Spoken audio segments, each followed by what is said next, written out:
வணக்கம். நான் தீபாவளிக்காக ஒரு லேகியம் பண்ண போகிறேன்.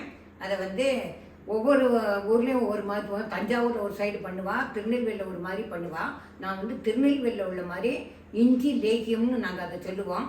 தீபாவளிக்கு அதுதான் இம்பார்ட்டண்ட்டு. நான் அதை பண்ண போகிறேன். அது எப்படி பண்ணுறதுன்னு காமிக்கிறேன். அதுக்கு என்னெல்லாம் வேணும்னு சொல்கிறேன். இஞ்சி லேகியத்துக்கு ஃபஸ்ட்டு நான் இஞ்சியை நல்லா தோலை சீவிட்டு துருவி எடுத்து வச்சுருக்கேன். 100 கிராம் எடுத்து வச்சுருக்கேன். அதே மாதிரி கொத்தமல்லி விதை இந்த கப்பால் 1 கப்பு எடுத்திருக்கேன். அதை நல்லா வறுத்து அதையும் பவுட்ரு பண்ணி வச்சுருக்கேன். அதே மாதிரி ஜீரகம் இந்த கப்பில் எடுத்திருக்கேன். அதையும் வறுத்து பவுட்ரு பண்ணி வச்சுருக்கேன். ஏன்னா அப்போ தான் ஈஸியாக மசியும். அதனால் அதுக்கப்புறம் நெய் 1 கப் எடுத்து வச்சுருக்கேன். வெல்லம் 200 கிராம் எடுத்து வச்சுருக்கேன். இப்போ எல்லாத்தையும் மிக்சியில் அரைக்கணும். அப்புறம் நான் வெல்லத்தை தண்ணியில் கரைச்சி அது கொஞ்சம் பாகு மாதிரி பண்ணணும். அது எப்படி பண்ணுறது காமிக்கிறேன். மிக்சியில் அரைக்க போகிறேன். அதுக்கு முன்னாடி என்ன செய்ய போகிறேன்னா கொஞ்சம் தண்ணி விட்டு இந்த வெல்லம் கொஞ்சம் கரையணும். இந்த மிக்சியில் அரையறதுக்குள்ளே டைம் சேவ் பண்ணுறதுக்காக நான் இப்படி பண்ணுறேன். இந்த வெல்லத்தை இதில் போடுறேன்.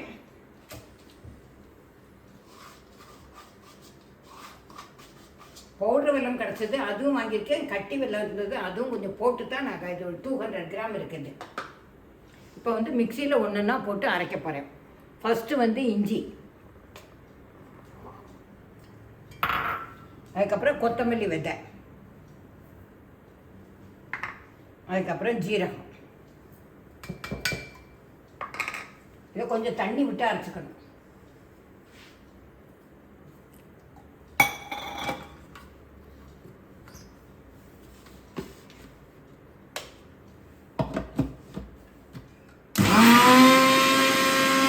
வெல்லம் நல்லா கரைஞ்சாச்சு. இந்த வெல்லத்தில் குப்பை சத்தை அதெல்லாம் ஒன்றும் இருக்காது, கல் மண்ணும் இருக்காது. அதனால நான் வடிகட்டலை.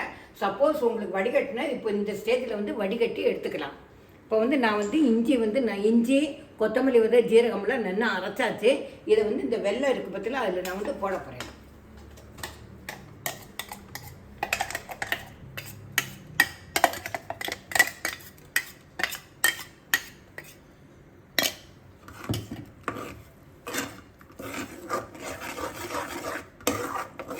இதில் இஞ்சி லேகியம்னால இஞ்சி தான் கொஞ்சம் தூக்கலாக இருக்கணும். அதனால் இஞ்சி கொஞ்சம் ஜாஸ்தி போட்டிருக்கேன். கொத்தமல்லி விதை ஜீரகம்லாம் கொஞ்சம் குறைச்சி போட்டிருக்கேன்.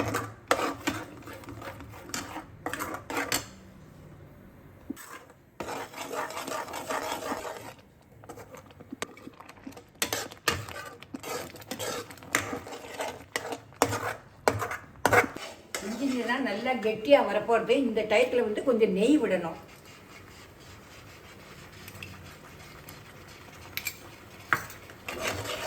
அப்போனா ஒட்டாமல் வரும்.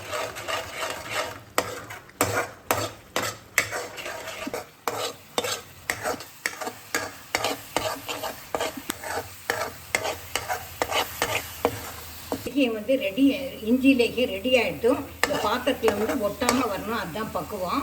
இப்போ நான் ஒரு பவுலில் மாற்ற போகிறேன். அது கொஞ்சம் ஆறினா ரொம்பவே கெட்டியாயிடும். இதை ஃப்ரிட்ஜில் வைக்கலாம். வச்சு 10-15 நாள் 1 மாதம் கூட வச்சு சாப்பிட்லாம். தீபாவளி லேகியம் ரெடி ஆகிட்டு நான் பவுலில் மாற்றியாச்சு. இதை பண்ணி பார்த்துட்டு எப்படி இருக்குங்கிறதுக்கு லைக் பண்ணுங்க, ஷேர் பண்ணுங்க, சப்ஸ்கிரைப் பண்ணுங்க. Tata, bye bye.